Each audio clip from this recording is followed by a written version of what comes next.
As our Python programs get more sophisticated, occasionally we need to work with multiple files. And when we're working with multiple files, we need to add some features to our code to make sure that the right code gets run at the right time. So in this section, we'll talk about using main methods. These are the entry points to most applications. Main methods exist in other programming languages, but the syntax in Python is a little bit different. We use something called a Dunder method. This tells Python this is where the program should start running if we run this program directly, like calling the Python space name of your Python file. So let's get into it. Let's create some code, and we're going to create a file called program.py. So this is our new program. We're going to build something.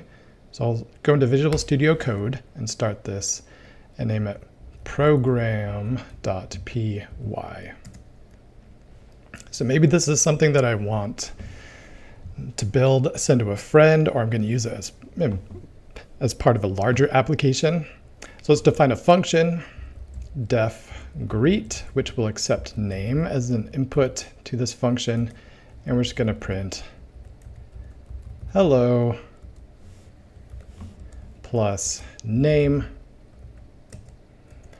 Not a very complicated function. And then right below that, I'm going to greet the name Eve. So putting that in quotes, so it's a string.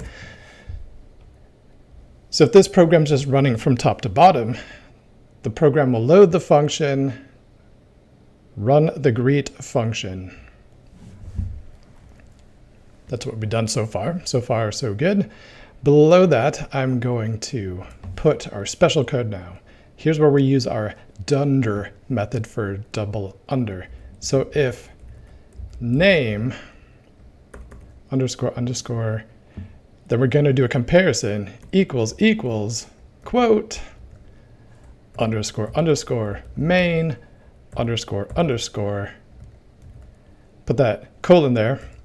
I'm going to greet Alice, and I'm going to greet Bob.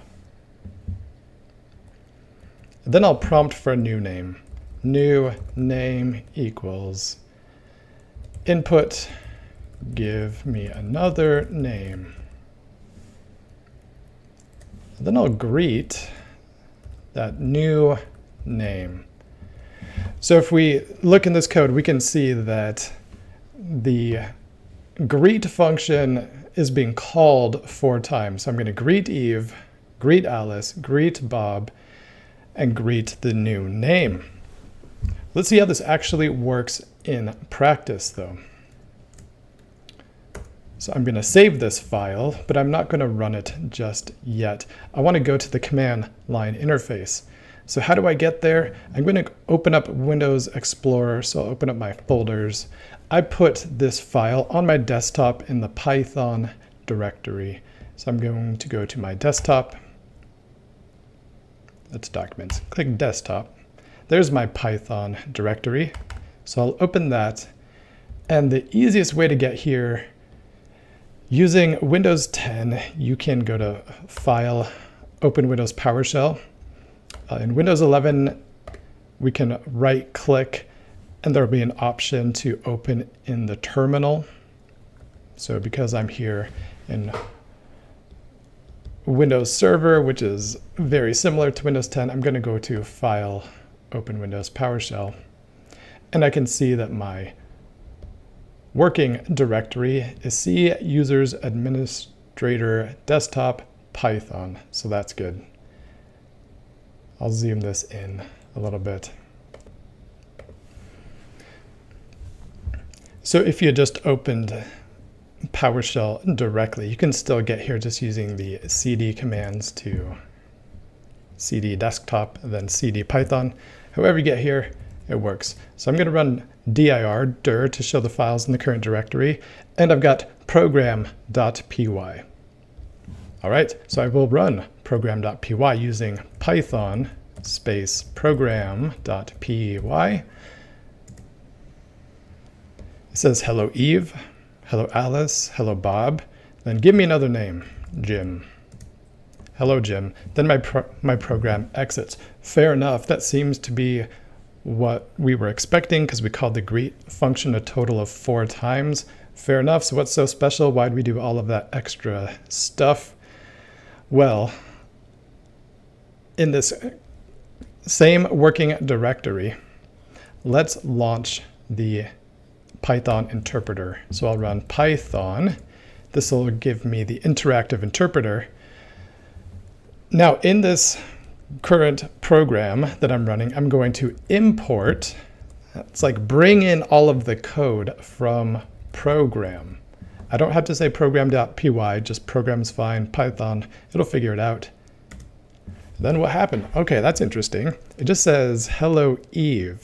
So some of that code ran, but not all of the code ran. So let's talk about what's going on here.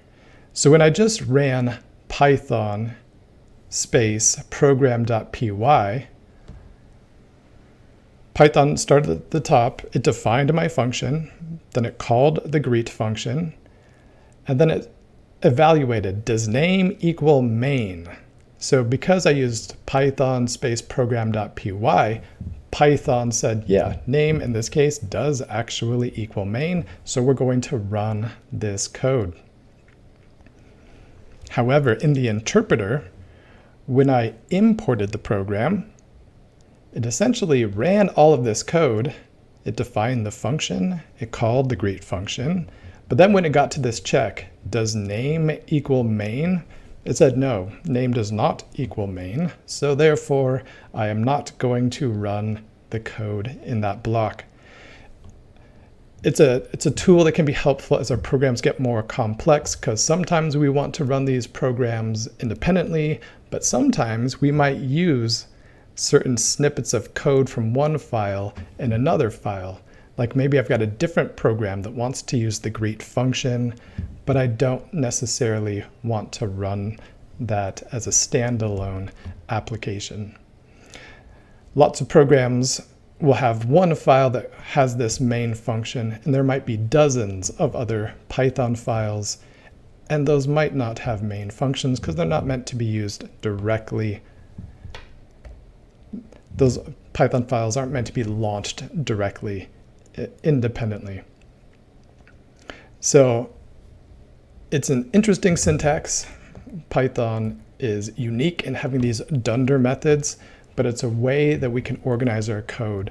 And in the future, when we import other modules, we can see how we can start to use code from other Python files to make our programs more powerful without us having to write all the functionality, because we will be leveraging functionality that other developers have built in other Python modules.